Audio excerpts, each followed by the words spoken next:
Good morning, Unity. We are in for a treat today with our special guest, Daniel Nahmad, who journeys far and wide, bringing his wonderful musical talent and spiritual insight. And we are going to begin by being blessed by some of our youth who are going to shine their light upon you now.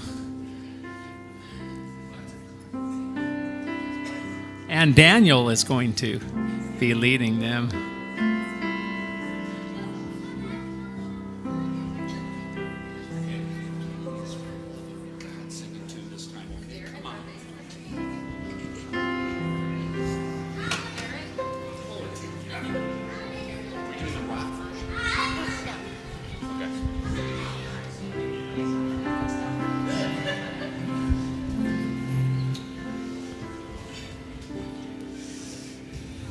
Hello, everybody. Nice to be upstaged from the first second up here. I appreciate this. This is great. Overshadow me away. If you can kind of relate and imagine what it's like to show up in a place and hear some beautiful kids sing your own song, that's kind of how special this is for me. So that's kind of nice. So thank you, kids. And thank you, Laura. And here we go. A song called When I Pray that I wrote before any of them were born.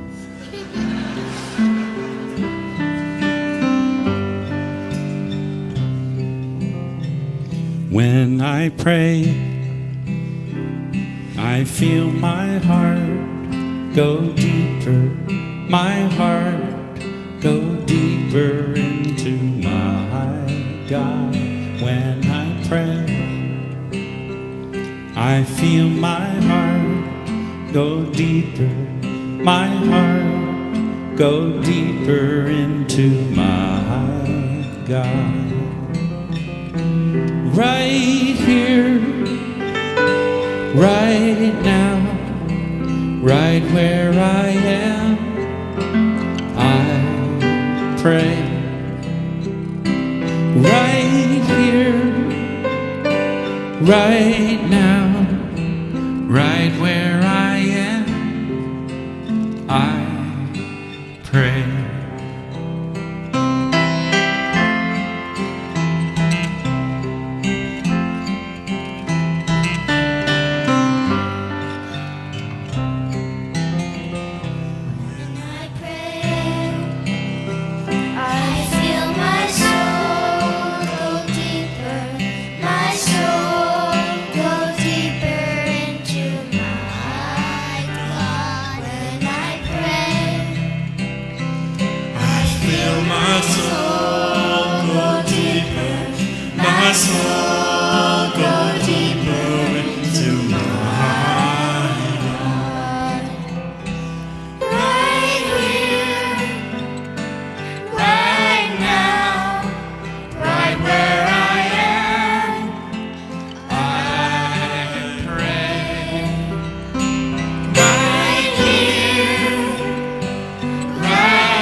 Good morning. Hello. Okay.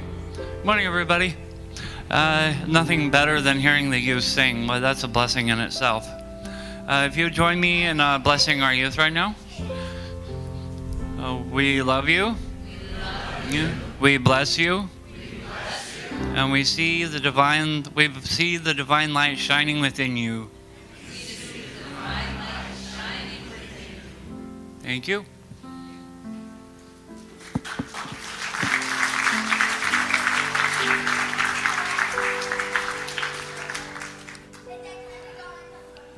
Thank you, Eric.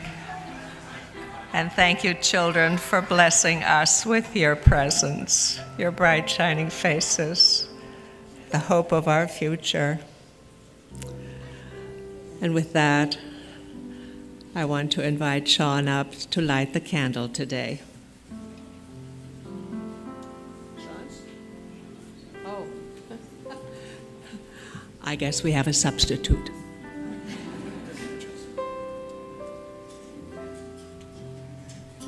Good morning, everyone.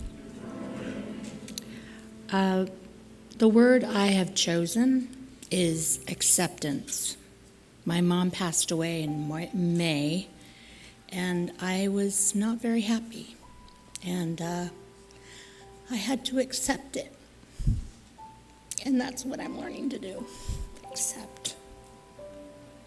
Thank you.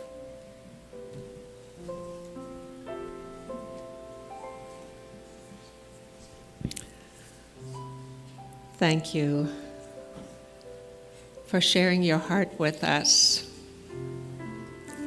as we remember Karen. I'm not accepting this lighter.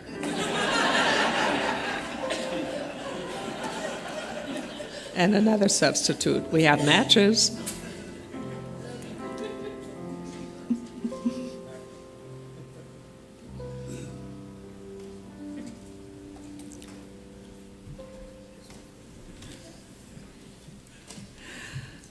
And with that, let us continue on that journey inward as we feel our heart go deeper, deeper to that altar that is within, where the divine resides.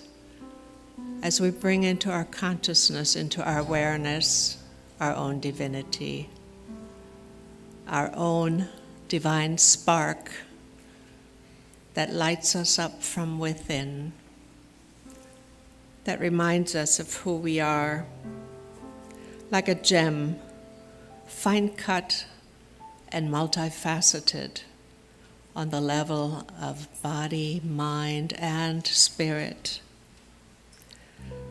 A gem collects and reflects light, and this light gives beauty as it shines through the stone, just like your inner light shines from within you, reflecting your divinity. For that we are grateful, and so it is. Amen. Well, good morning, Unity. We have a wonderful day here for you, and Laura is going to make a wonderful introduction for Daniel, whom we got to enjoy at the regional conference. 6 of us from Unity of the Valley went to regional conference in Bellingham. Long trip, especially when there's traffic in Portland and Seattle, yes. But other than that, it was a marvelous experience. Beautiful weather, beautiful offerings, great to connect with all the people from the region. We had over 80, almost 90, over 90 participants. That is phenomenal. And wonderful resources. Headquarters was there, the big brass. Oh, we got to hang out with Jim Blake and the others from Unity headquarters. So lots of good stuff happened. And you'll hear more about that. If anybody is here with us for the very first time today, and you would like to receive a welcome packet, please raise your hand. Perhaps you already received one. The ushers are prepared to come around and bring you one. There is a little name tag on the front. If you'll write your name on it and wear that name tag, then we can identify you after the service to welcome you and to invite you to join us for some refreshments in the fellowship hall So for all of those of you who are brand new with us today, we love you, we bless you, and we are so glad you chose to spend this rainy day with us. And now, I do believe,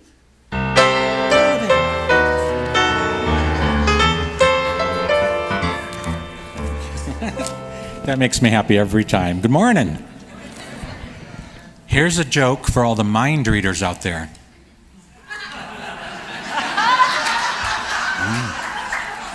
I'm glad you hadn't heard that one before. Welcome to you, and welcome to everyone watching on our live stream. All righty, announcements.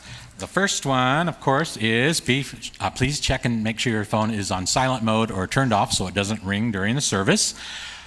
The September bulletin is posted. You can check it out at our website at unityofthevalley.org. All righty. Oh, prayer requests. If you're in need of prayer for yourself, a loved one, or whoever, you can place your prayer card on our prayer tree right here. And there are cards, I believe that they were in the bulletins, and if not, there are some in the baskets by both entrances. So you can just fill out a card and put it on the tree, and it will be prayed over. If you're not here to do that, you can contact Julia, and her number's on the screen if you want to write that down or memorize it. But I was going to say bless you. I don't know if that was a sneeze. Today, join us for salad in the fellowship hall after the service. Starting October 12th, we will transition to serving soup. We're going to serve everybody, but it's a bad joke, sorry. If you can bring, they're all bad. If you can bring a pot of soup on a Sunday, please sign up in the fellowship hall. And I always say this, but there's some tables out there to sign up on to do that. Also today, 12:30, we're having a concert with Daniel Nahmod. Join us for an unforgettable afternoon of music that will soothe your soul and fill your heart with joy. On Tuesday, 11:30 a.m. to 1:30 p.m., Unity Hangout with Sean and Alice. Coffee's provided. Bring yourself, a friend, and a snack, and come and hang out. That sounds really fun. I'm going to do that sometime. Also on Tuesday, 5 p.m., the Board of Trustees meeting in the Garden Room and via Zoom. If you'd like to attend via Zoom or speak at the meeting, please contact Bonnie Paquin at the number on the screen. Okay. Right. 7 p.m. on Tuesday, the Behind the Lens seminar movie is Bigger Than Life. And Tom said that this is a family melodrama dealing with, can't read my own writing, the problems of life. And it's directed by Nicholas Ray, who also directed Rebel Without a Cause. Tom said it's about suburban life in the Eisenhower years. So it sounded really interesting. It sounded pretty dramatic. So come and check that out. Tom always does a great job of doing a Q&A after. And it's $30 for the whole series. That's 12 movies. Or if you want to kind of pick and choose, it's $5 each. Okay, a little bit more. Wednesday, 4:30 to 5:30 p.m., the Unity Grief Support Group is facilitated by Reverend Inga. They meet in the fellowship hall. Try not to go too fast. Friday, 1 to 3 p.m., instrumental inner listening practice with Jerry Green in the sanctuary. Tune into spirit with your own instrument, voice, and movement, and sit in silence. And it's free, so please come to that on Friday. Alrighty, upcoming Wednesdays, October 15th through November 12th, 6:30 to 8 p.m., Living Unity Principles with John West. This is our introductory course for newcomers and those who'd like to go deeper than we do on a Sunday. So sign up in the fellowship hall if you're interested in that. Congregants who attend this class will be eligible for voting membership in our spiritual community. And last but not least, Friday, October 31st, volunteers are needed for the YFM Halloween with Unity event. We had so much fun last year. It's such a great thing. I hope a bunch of people show up for that. We'll be serving a light dinner with games, craft activities, a hallway of horror, and more. The hallway of horror. Please sign up in the fellowship hall to help out. We need some volunteers. Many hands make light work and a fun event. And that's all I had. Thank you, Donovan. Okay, as our music team comes to the platform, just have to say a couple of words about our guest today, Daniel Nahmod. I've been in Unity for about 22 years, and from the way beautiful, blessed to hear him sing, to hear him play, and also to speak today. All of us that were so fortunate as to go to the regional conference are still flying high from that experience. Unity is amazing, and it's just building and growing, and having Daniel here today is like the perfect end to this week. So welcome, Daniel. Thank you. Please rise and join us in You Are Sacred Love. Except, wait a second.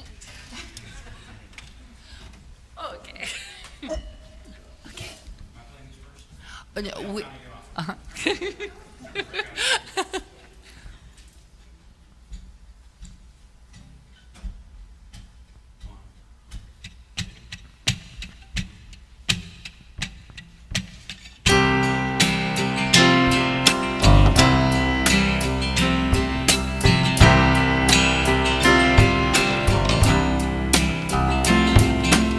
You are sacred love, sacred love is all that you are. You are sacred love, God, sacred love is all that you are. You are sacred love, sacred love is all that you are. You are sacred love, God, sacred love is all that you are. Show the way. I want inside holy place, such a holy place.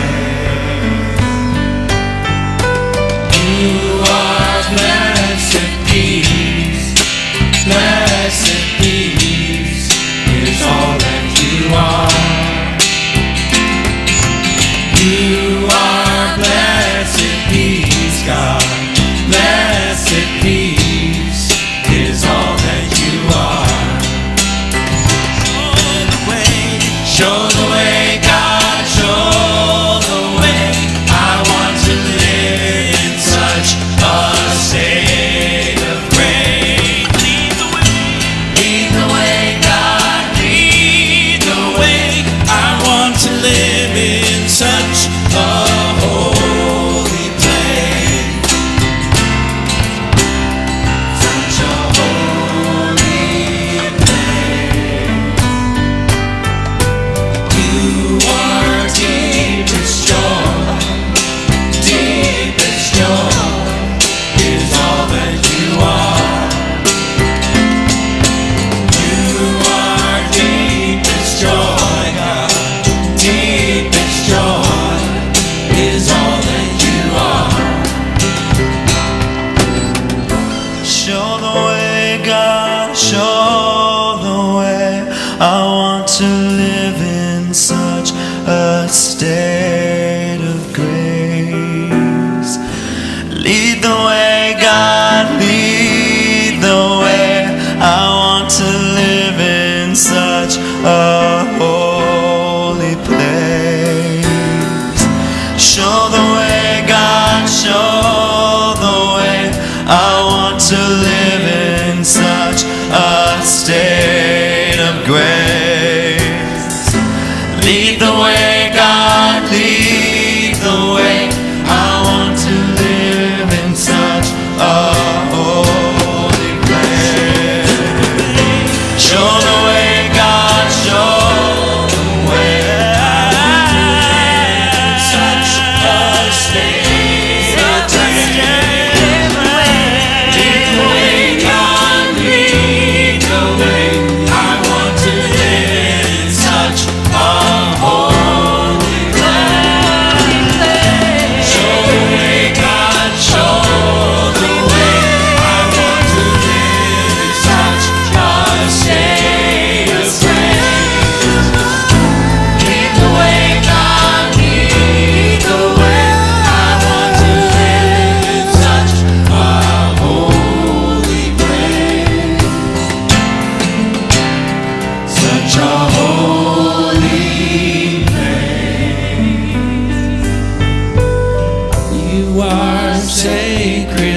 is all that you are.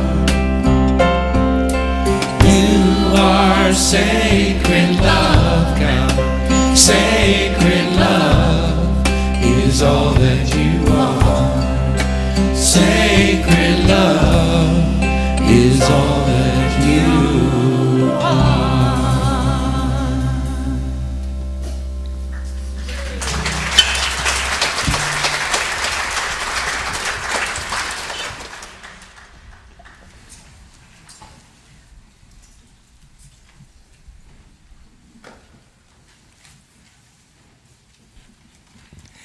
Let's now take that affirmation into deep within our souls.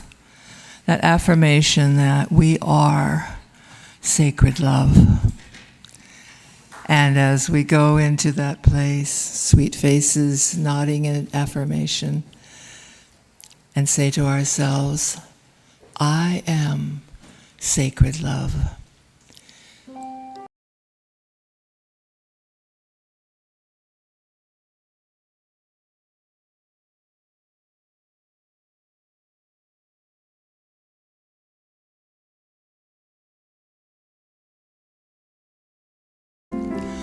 Love for life, love for each other. Kindred in soul and spirit, we share that love of spirit, that love of God, that love of love, and that love of holiness in all that we do. Affirm again inside yourself, I am sacred love, and I am love expressing, and take that in deeply. Go into that quiet place now, and let the music support us as we are still inside ourselves.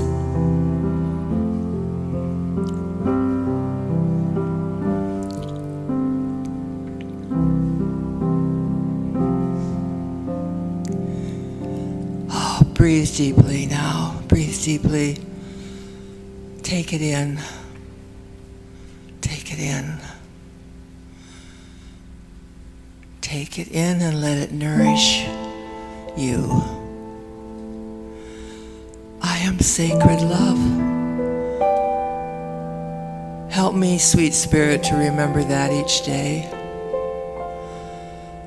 I am sacred love, and I have come to be that as a reminder to the world that each person, each form of life is filled with sacred love from the Creator.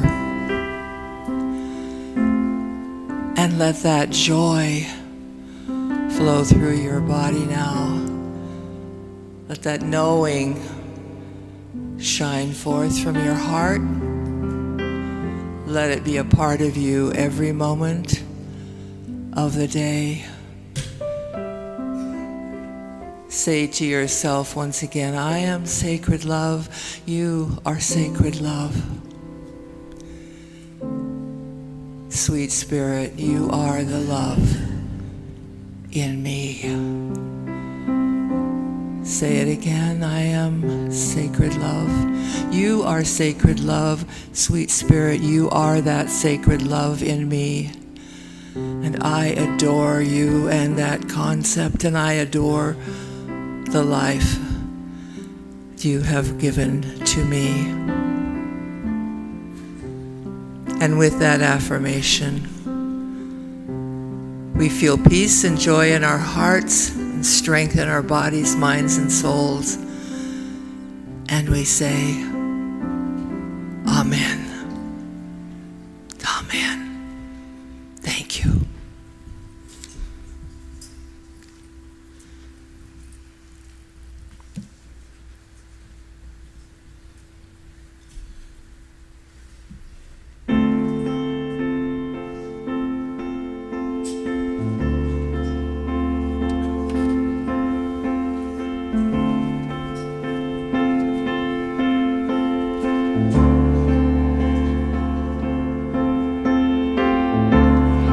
This is my last song. If this is my final day, if tomorrow I'll be gone, what do I want to say? If this is my last song, if it's my time to go, when my body's moved on, what will I have to show? Oh, but fortune and fame, they scatter to the wind. The things that make a name just don't matter in the end. But is the world a little more peaceful? Oceans and skies a little more blue? Is humankind a little bit wiser about the good that we can do? Does the sun shine a little bit brighter where before there was only rain? If so, then I'm glad I came. If these are my last words for all of the earth to hear, if all that I have ever been is about to disappear, if these are my last words, there's nothing that I need to say. I have only tried to serve. It's never been about talking anyway. So much hurt there is to heal, it's hard to understand. All I can hope to feel is that I am doing what I can. Is the world a little more peaceful? Oceans and skies a little more blue? Is humankind a little bit wiser about the good that we can do? Does the sun shine a little bit brighter where before there was only rain? If so, then I'm glad I came. Have I given hope to the hopeless? Has a hungry soul been fed? Has a child stood a little bit taller 'cause of something that I said? Have I left a little kindness? Have I eased a little pain? If so, then I'm glad I came. For that, I'm so glad I came. If this is my last song, what do I leave behind? What do I pass on if I am out of time? I was in one of the most beautiful places for sure in America, if not in the world, place called Moab in Utah, which is smack dab in the middle of Red Rock country. If you can picture the Grand Canyon or Sedona, it's like that. And it's national parks, state parks, a lot of wide open land, dark skies, not a whole lot of people. I was spending 3 months on I'll call it a sabbatical, even though I don't know if it deserves the name sabbatical, but that's kind of what it was. It was 3 months out of the place where I had been living for 7 years, which was West Hollywood, California, LA, which is kind of approximately, let's call it the 5th or 6th circle of hell. It's not quite the 7th, but it's, and I don't need to tell you anymore because you live in paradise. You know, you live where You live in a place that naturally sustains life. And I don't, you know. In fact, my wife and I, we were on a little road trip with our boy, who's 13, and we drove by, the canal. I don't know what, there's a word for it. Essentially, a big giant concrete trough that pumps water from the Sierra Mountains, from the Yosemite area to L.A. And I had a weird thought that I said out loud, which my family is more or less used to happening at this point. I said, "Hey, Jude, look. It's the blood in our veins." And he's like, "What?" I said, "Well, that's the water that comes out of our faucet. So we're now carrying in our bodies the water that's coming down that hill. That's it. That's our life right there in that trough." It was kind of a weird thought, but I don't know. It feels like it connects something to something, but I'm not sure what yet. It's too new. It's too new. I'm sorry. I free associate for a living. I mean, like, truly, I apologize in advance. If your brain is like my wife's, then I'm about to drive you nuts. That's actually true. We've been married 16 years. We thoroughly like each other. But the way I think drives her nuts. Because I do find connections and associations that, if I don't have the time or you don't have the patience for me to explain, are not going to make any sense at all. Anyway, so back to Moab. I was spending 3 months there, 2006, okay? And I wasn't married. I had not met Melina yet. No wife, no dog, no kid, no mortgage. And I was sick of the chaos of LA, because it's madness over there. Very intense and concentrated, So I had rented a house in a little town in Utah that I had driven through on my way to LA when I first moved there. I'm from Chicago. This was in 1998. So 7 years later, I rent this little house in Moab, Utah, and every day I go out and do whatever I feel like doing. And sometimes nothing. But most of the time, I'd go out into a state park or a national park, or take a hike or take a walk. I took naps under the stars, and I laid out. Went to Arches National Park. Now it's gotten a lot more popular in 20 years, for better or worse.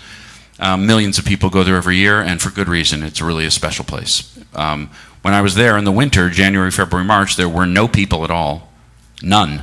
Like no park rangers some days. I literally drove into the park and took a nap. Maybe it wasn't the smartest thing to do, but laid down and nodded off in the middle of the main road of the park. Under the stars.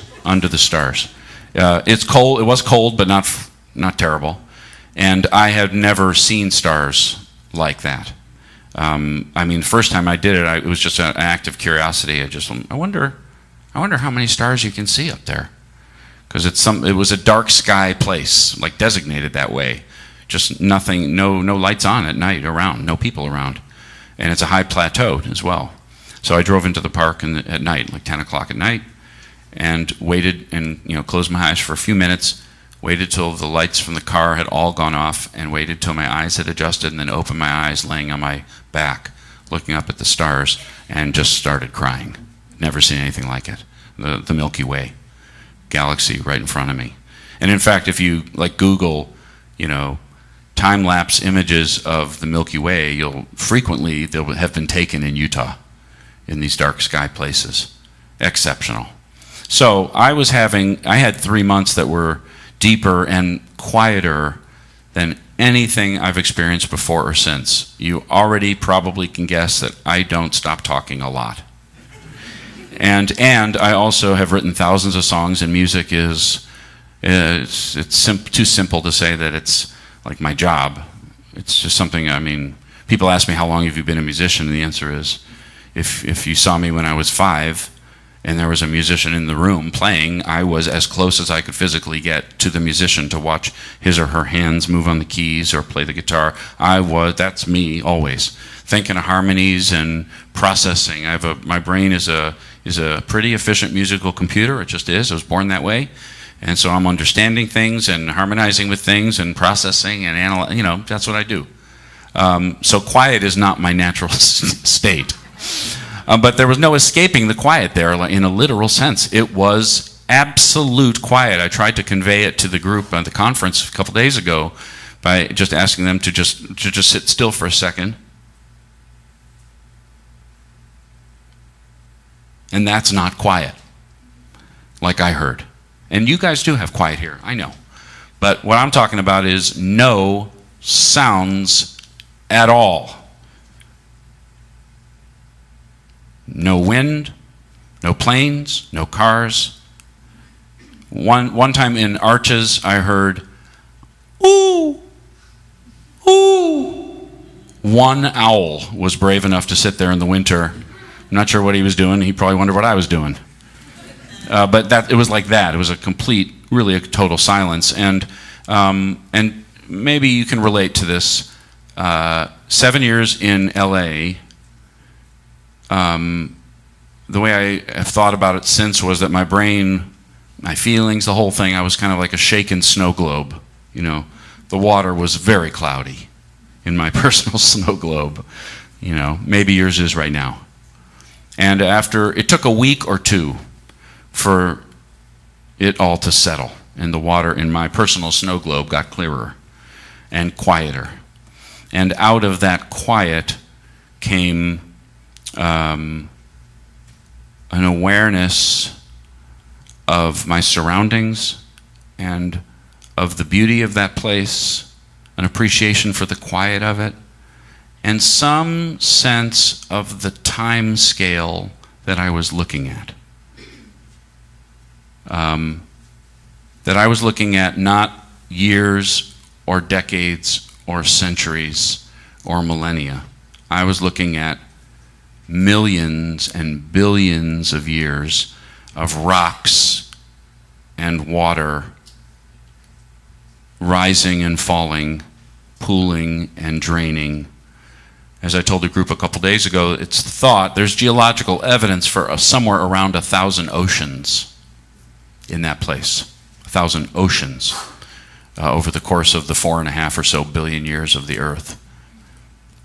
When you walk in Arches National Park, the trails, which you must stay on if you go there, please, because getting off the trail, it's too long a story, but getting off the trail does damage that you can't see.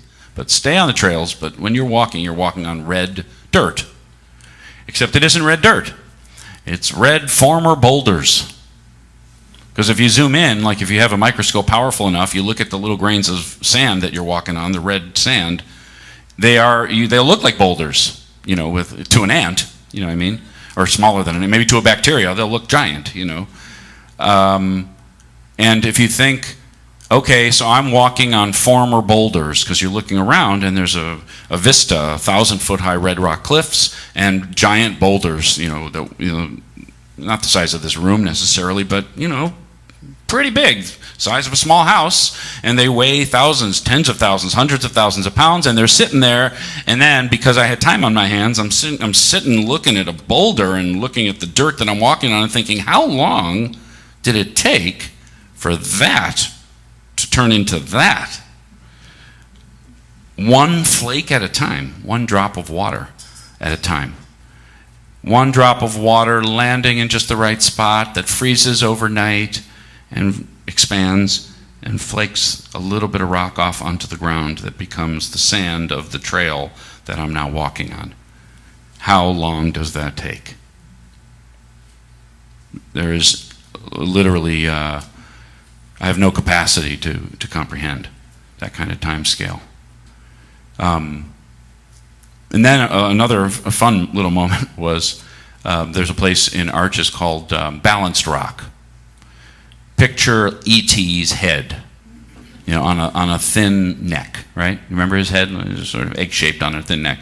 So in Arches there is a place called Balanced Rock with a sign, indicating it, but you don't need a sign because when you're going by it like that there's a balanced rock. And it is a boulder about 55 feet tall, perched on its end, picture like a potato, perched on its tip on a cone of rock. So it's way off the ground. Like way off the ground. If you're walking around it, which some genius built a trail around balanced rock, as if balanced rock is permanently installed with rebar, and I don't know what they're thinking, because it does look, when you're walking around this thing, it looks like a strong wind is going to take it down, and when it comes down, you do not want to be near balanced rock, because it weighs, according to the sign anyways, something around 3,500 tons. One rock, right? And I'm standing there again with time on my hands, and I'm looking around, I'm thinking, that one rock is 7 million pounds? What am I dealing with here? You know, looking around and you're looking at, I don't know what word to use, trillions of pounds of rock? Whole cliffs of them? You know, boulders strewn across the field, no smaller than that one, everywhere you look. And then, because everything really ultimately is about me, you know, I had the thought, okay, I really like ice cream. You know, this takes maintenance. You know, so I have to, you know, Ben and Jerry are friends of mine, and in fact, they travel with me. It's not funny, but it's funny. Anyway, and I eat ice cream, and then, and if I eat it too late, not only can I not sleep, which is then Melina really wants to kill me if she sees me eating hot fudge at 9 o'clock at night. It's over, you know. But I also know that the later I eat it, the more likely it is to, I'm not sure what word to use properly into a microphone at a church. You know, I'm never quite sure how many bridges I burn with my language. But let's just say it settles somewhere in the bottom half of me under my skin and stays there. You know, on my seat. Let's use that word. So I know that that ice cream is going to stay in my body. If I eat it at night and go to sleep, I mean, I'm not doing calisthenics, so you know, it's going to stay in my body, which means I'll wake up in the morning a pound heavier. Okay? Now, I don't know about you, but I have definitely less than some people, but I have at least a little, maybe more than a little, if I'm honest, bit of self-image wrapped up in my self-image. When you see a 2-year-old look in a mirror, they are looking at like, wow, who's that person? Look at that hair, you know, nice smile. They laugh, they surprise themselves, you know, looking in the mirror. There is no judgment, you know. But for the rest of us, I think most of us, most of the time, if we look in a mirror, let's just say the thought process isn't necessarily a stream of positivity. You know, it isn't, hey, you know, most people don't, hey, good looking, you know, it's either, oh God, you know, a mole, a wrinkle, you know, all I see now is my slowly evolving top of my head. You know, I haven't seen this since I was a baby. And frankly, the skin is freaking out, you know, although, as I told the group a couple days ago, my father was bald when he got married to my mom in his early 20s, so I am a freak of nature already. So keep your comments about my baldness to yourself. But it's most definitely happening. You know, my wife, since the pandemic, this is off the record, I mean off the subject, of course, but since the pandemic, my wife started cutting our hair, Jude's, our son's, and mine, because where else are we going to go? And it turns out it's kind of awesome to save $30 a haircut, you know, or $40 or whatever, depends where you go. Supercut. I was going to Supercuts, you know. All right, Supercuts wasn't that cheap anymore either, so that was awesome. But now, unfortunately, since she's giving me a haircut for several years now, she's watching the forehead emerge and joking with me about how the number keeps getting smaller on the clippers. And she's like, I don't think they have a clipper lower than 0, so where are we? You know. Anyway, so balanced rock, as I said, it's all about me. I'm looking at a 7 million pound rock, one rock.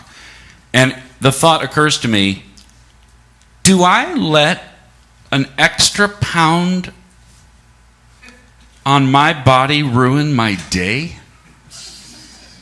How self-absorbed do you gotta be in a world that weighs uncountable again, trillions, quadrillions, I don't know the number, of pounds, for me to figure I'm less, because I'm not trying to be dramatic here, but you know how it feels when you feel like you look worse. You know it. And it's not a comfortable feeling. When you think you've gotten older, uglier, whatever it is, less attractive one way or another, it's a heavy feeling.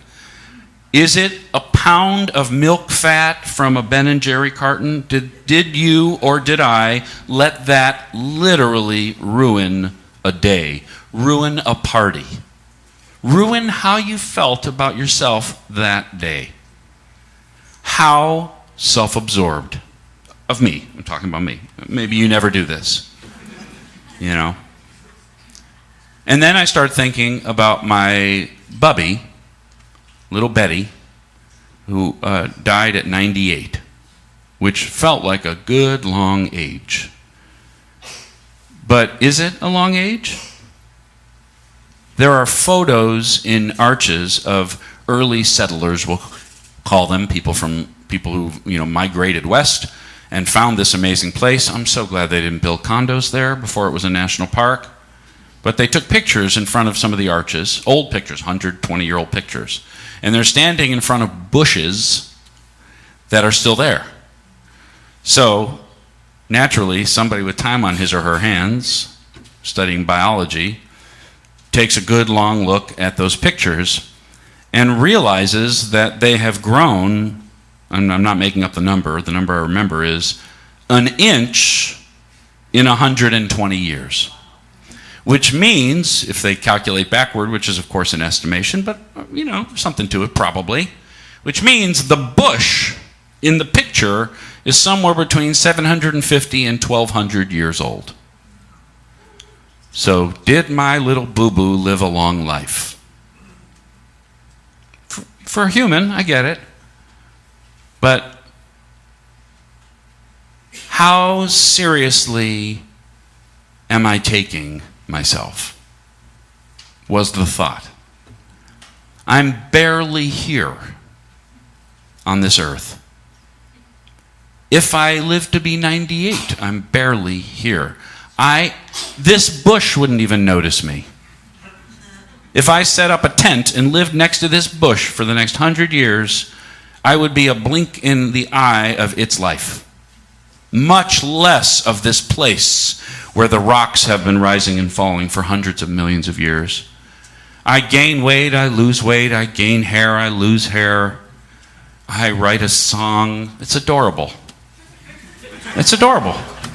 One of the oldest books in the world, known books I read from it this weekend, is the Tao, written by one or more Chinese writers, credited to somebody named Lao Tzu, who at this point, 4,000 years later, is apocryphal. Who knows who Lao Tzu was? The book is amazing, okay? Is the Tao old?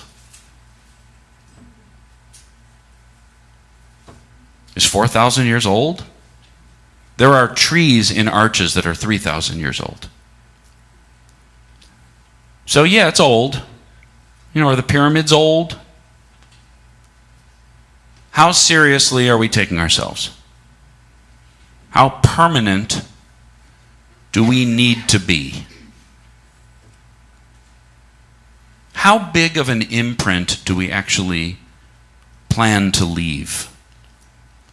Because, sorry, we won't. Now here's the thing. The thing is that to me is not a discouraging thought. To me, it is actually, and truly, honestly, there's no shtick happening here. I mean, I've told these stories in different ways since 2006, but this is really me just talking, okay? Is it sad or discouraging to think that I will be thoroughly forgotten within most likely a couple of generations, right? Is it discouraging or is it freeing?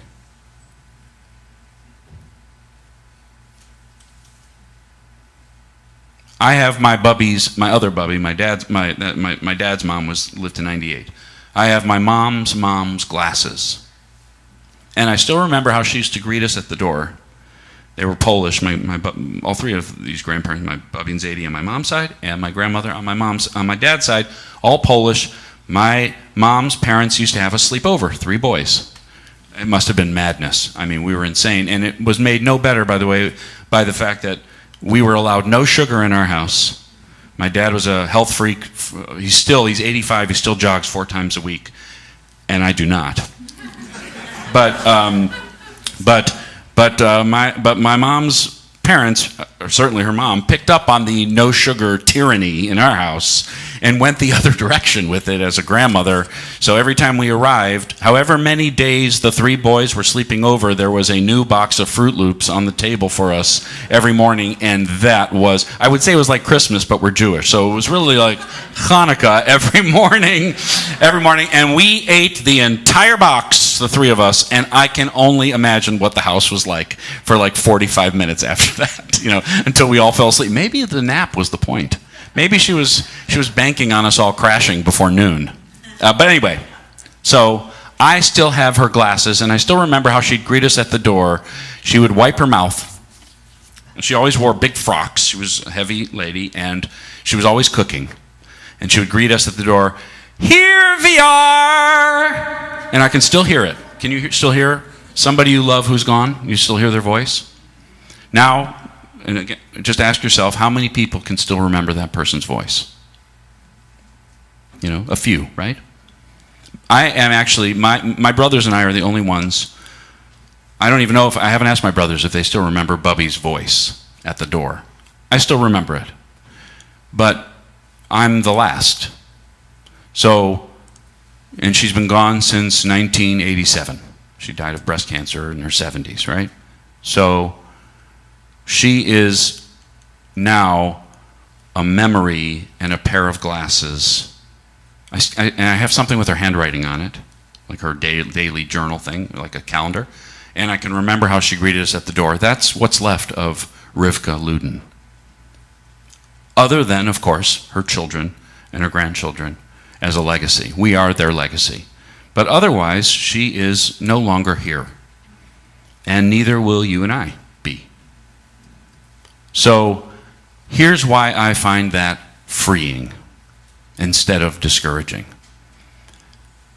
I'm going to say that as a question. How heavily does your past or your anticipated or hoped for future weigh on today? How many plans are still unfinished? What work have you not yet done? What broken friendship have you not yet healed? How many emails have you not answered? How many loose ends are out there? How many half-written books have you started? How many businesses are you still planning to launch? The bakery. How many degrees are you still planning on going back to school to get? How many countries are you still planning on visiting? How much love have you given to your kids or your spouse, but you still feel like you haven't done enough yet? I don't know about you. My list is long. Regrets from before and expectations from after, from the future. These things weigh heavily on me. Right now I'm writing a musical. Okay? You don't write I'm writing a musical and it's decent. I don't know how good it is. I know that it's not bad. But beyond that, how else can I find out but to finish it, So writing a musical is inherently a hopeful project. But would I write it if I knew it would never see a stage?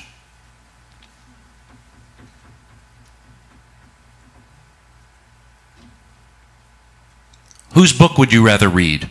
The person determined to have a bestseller or the person who needed to tell their story?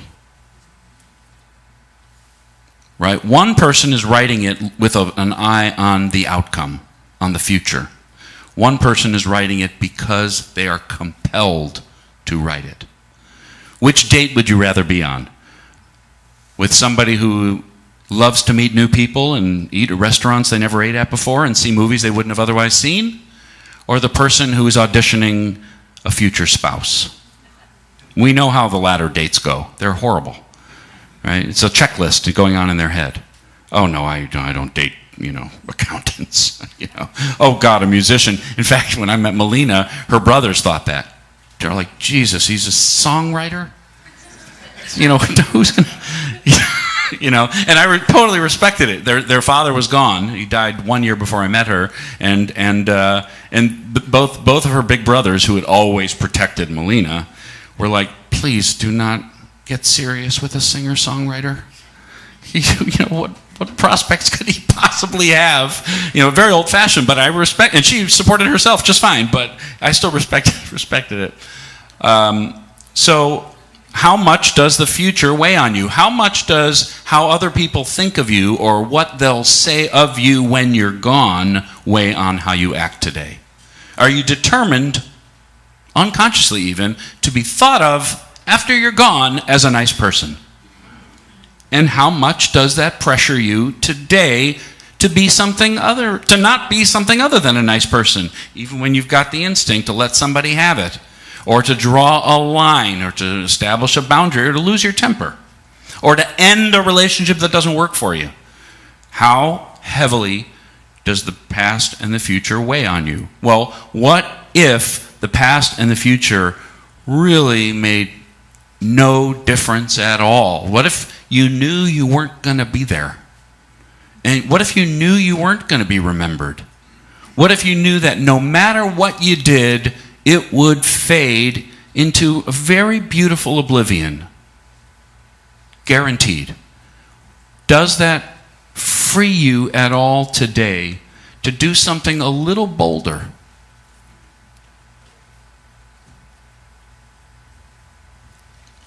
To be a little more real? It does for me. Just a little. I'm not talking about being brilliant at this. I'm talking about a little bit. Just a little. To lighten the pressure, a little bit of expectation. I mean, never mind the fact that no matter how carefully we plan how we're going to be remembered, no matter how carefully we design our new business, none of it ever turns out the way we plan. Ever. Nothing ever works out. Nothing. Don't tell me anything in your life it turned out exactly how you thought it would. Not your kid, not your business, not your body, not your house, not your money. None of it. None of it. You don't even need to. Don't rebut. There's no way. Nothing of consequence. Nothing of consequence turns out the way anybody plans it. And so why worry quite so much? Why plan quite so much? Why not let today be enough? Why not let what you've already done, I'm a child of two lawyers, okay? I was not raised to think this, all right? Will you entertain, do this with me for a minute, okay? Close your eyes. I'm going to close my eyes just for a minute, okay? Think about a handful of people you have loved in the deepest way. Okay? You got a handful of people? Now imagine that they know you love them. That you have nothing left to prove to them. No more demonstrations of love need to be made. If your heart stopped beating today, they know you love them. You have loved them enough.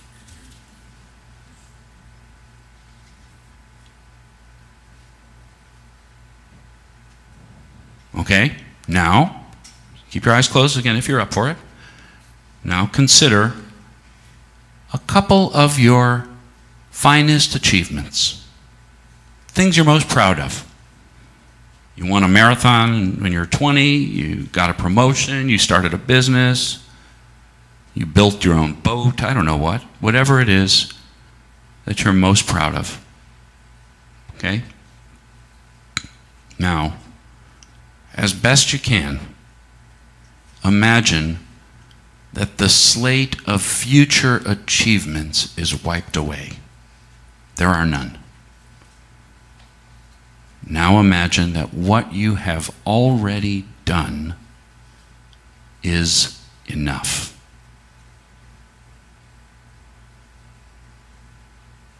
Is it hard to believe? How does it feel? Your business is big enough. Your bank account is full enough. Your reputation is good enough. You have seen enough places as a traveler. Your car is nice enough. Your friendships are true enough.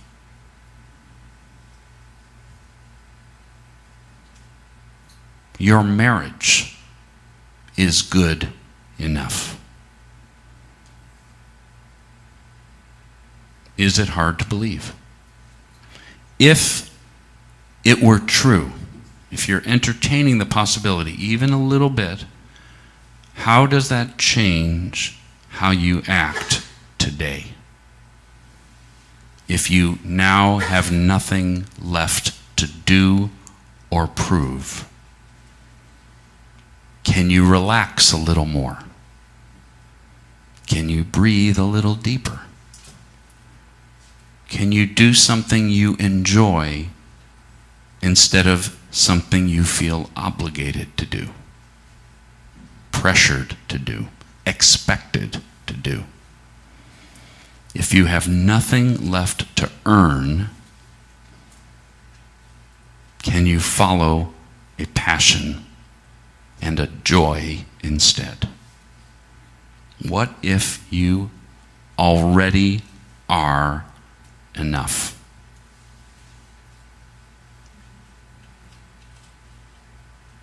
What if you need to lose no more weight? You need to improve your diet, not at all. You need no more self-help books.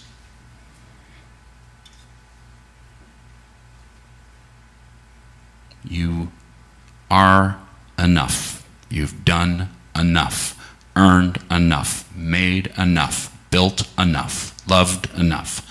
It is a radical thought, and it is not supported by our particular culture. We are always supposed to look younger, be sexier, earn more money, move to a bigger house, travel the world, always meant to be yearning for more. What if peace of mind is available with a thought?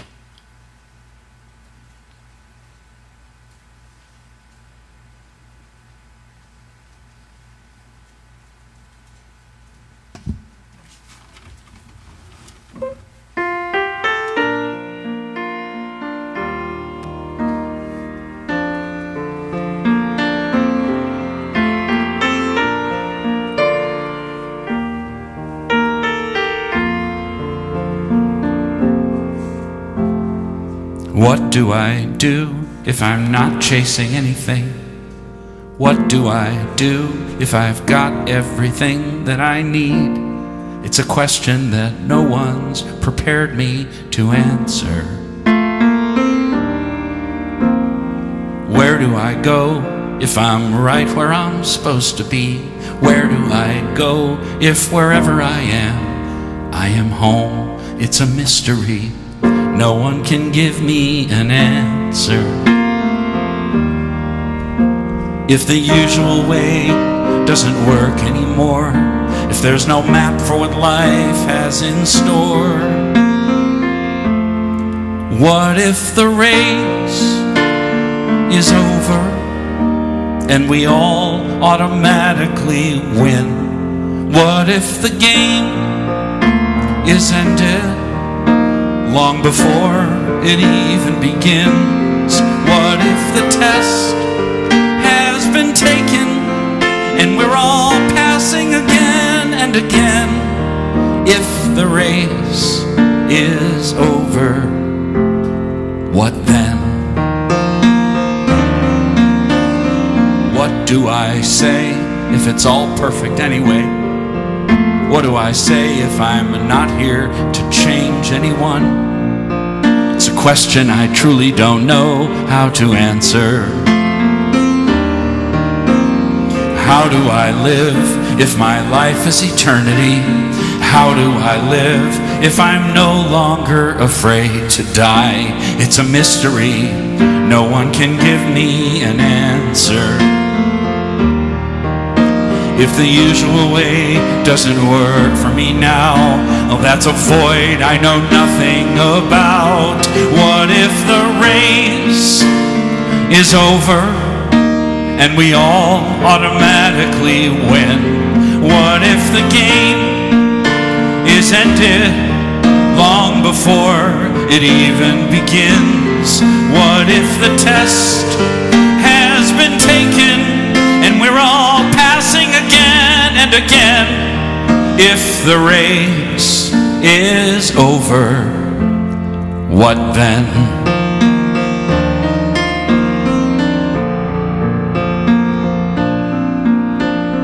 What is the purpose of time here on earth?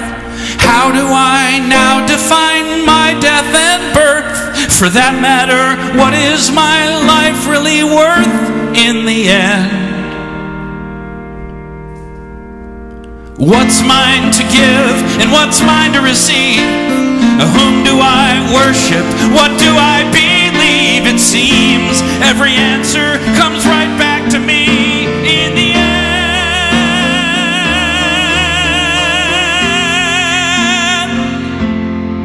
What if the race is over and we all automatically win? What if the game is ended long before it even begins? What if the test has been taken and we're all passing again and again? If the race is over and we're all born victorious, if the race is over, what then?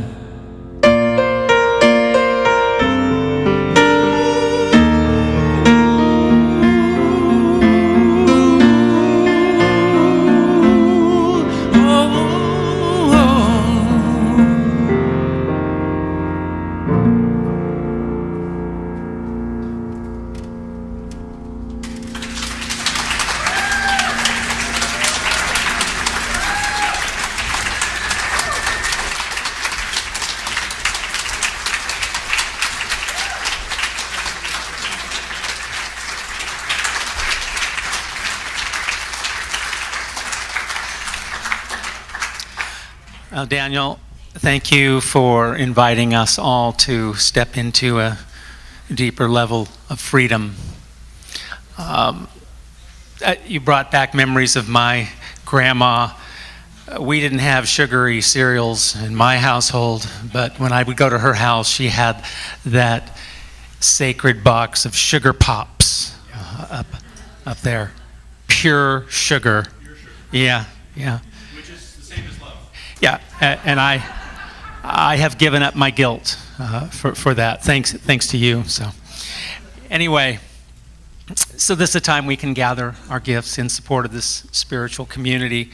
And one of the things I appreciate about our board and our leadership is that when we heard there was the opportunity to have Daniel here because he was in the Northwest region, we didn't care about the cost or anything. We just said, just bring him here because the spirit here is, we want to nurture it without holding back. And I think in this day and age, it's worth it for us to think about what we are here to do. And I think I think we are here to shine our light and let it shine freely and not worry so much about the past and the future, but just be here now in oneness. And somehow I believe that is going to help heal the world one ray of light at a time. And so thank you for shining your light. If you're new here, these cards are what we call our simple giving cards. And if you sign up so that you are giving on an automatic donation basis through your bank account, then whether you're here or not, we still have some income to keep paying our rent and our salaries and all the costs here.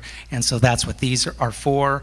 And then you can participate in the offering that way. So let's say our offering blessing together from the heart and shine it out. Shine your light, because it's there. No matter what you think about your light, it is shining. Together, divine love through me that blesses and multiplies all that I have, all that I give, and all that I receive. I give in love, and I trust God.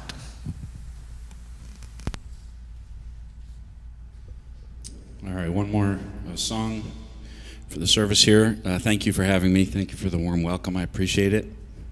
And in about 45 minutes, I'll be doing a little concert up here. So that just means a lot more songs and a lot less talk. Well, I can't promise a lot less talking, but probably a lot less talking. I'd like it to be a lot less talking. I have a lot of songs to share with you, so that's around 12:30. And I have a table outside which has my music, a USB drive which has 14 albums on it at this point, and my wife's jewelry. She's a silversmith that I travel with, and I have a trip I'm leading to Peru next year, and a trip to England and Scotland next year. And even if none of that interests you at all, please stop by and say hello. And I hope you can stick around, and if not, have a wonderful Sunday and a wonderful week ahead. So I feel like singing this song for those of you who are not going to be at the concert, because there are sort of some songs that are just fundamental to who I am and what I do and where I come from. I'm a family, a Holocaust surviving family, and I have done what I can do to make, really as best I can, a little bit at a time, to make the world a little bit more connected with a song. And this is a song that's kind of fundamental to who I am and what I'm about. So for those of you who aren't here this afternoon, I can sing this for you now before you go. All right, here we go. And thank you again. I have some more guitar to get. Thanks, man. Oh, I gotta say thanks to the kids and the grown-ups who made my day before I sang a note. I mean, come on, how special was that? So, and Laura, that was you doing that. That was incredible. I didn't want to be a puddle of Danny up here, but I felt it. So just so you know, that was really meaningful for me. So thank you.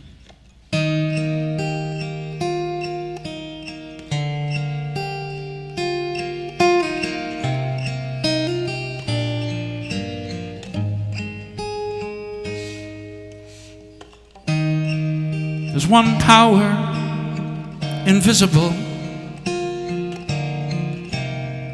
and you see it everywhere and every day. One power, indescribable, and you speak of it with every word you say. Mysterious until you know the truth. As simple as the love inside of you. Call it God, call it Spirit, call it Jesus, call it Lord, call it Buddha, Baha'u'llah, angel's wings, or heaven's door. But whatever name you give it, it's all one power, can't you see? It's the power of the love in you and me. We speak so many languages, different clothing, different colors, different names. but different is only dangerous when we forget that in the heart we're all the same. And we'll remember once we close our eyes to see that such distances were never meant to be. Call it God, call it Spirit or Jesus or Lord, call it Buddha, Baha'u'llah, Hashem or Heaven's Door. It's Mohammed, it's your mind, it's your soul or it's your sign. It's the universe, it's music, Mother Earth or Father Time. But whatever name you give it, it's all one power, can't you see? Whatever name you give it, it's the very air we breathe. It's the power of the love in you and me. One power, yeah. One power is what we are. It's the moment of creation. It's an everlasting peace. It's the freedom of forgiveness. It's the sweetness of release. It's the joy of inspiration. It's the sunshine on your face. It's the birthright of all nations. It's the boundlessness of space. It's the beauty of a baby, the serenity of sleep. It's the anger we abandon, for it's love that's most deep. It's one power. Oh,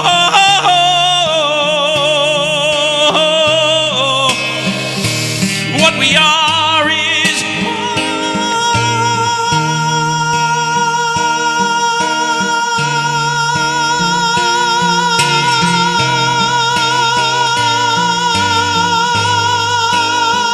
it's the power of the love that lives forever in you and me.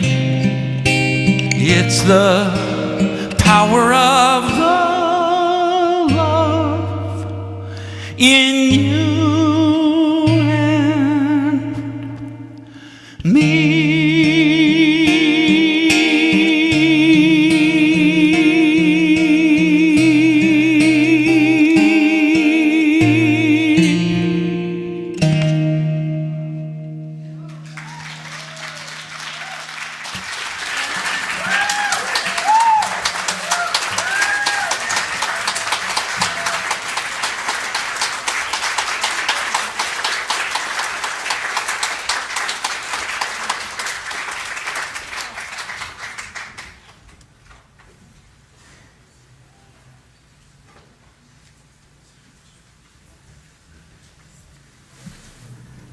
Well, I don't know about you, but it sure moved my heart. Just a beautiful lesson to share. Thank you, Daniel. Take that moment to bless our offering and bless the giver as well as the gift. We bless it in the name of the living Christ Spirit. And give thanks for the many generous hearts that support this wonderful ministry. Thank you, God. Amen. I'd like to, let's see here. Okay. We did that? Okay. There's always, it's a little bit different every time for me. Anyway, we have people here for what we call the openers and closers. And these are the folks that open our church in the morning, close it up after everyone leaves, and I would like to acknowledge them. In fact, if you are an opener or a closer, would you mind standing? Are you here? Where are they? she is our representative opener and closer. Thank you so much for all you do and to make us comfortable here in this sanctuary. And I'd also like to acknowledge our chaplains who will be available to you for prayer immediately after this service. And they're usually standing over there by the windows. Are our chaplains, are you here? There's one, two, okay. Yeah, there's a few here. So we're in good shape. Consider yourself blessed. Okay, thank you so much. It's time to rise and stretch and get ready to shine our final song out to the world from the heart.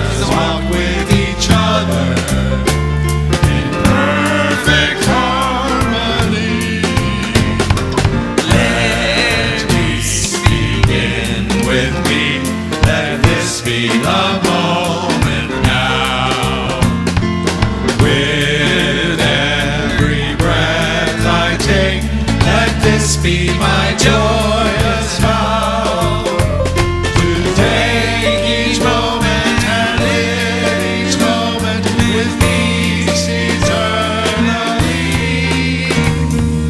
Let there be peace on earth and let it begin with me.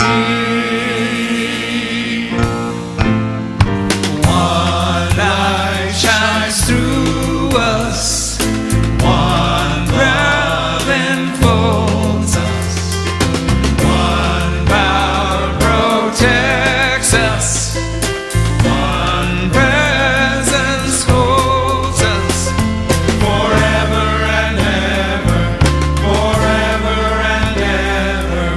wherever we are. God.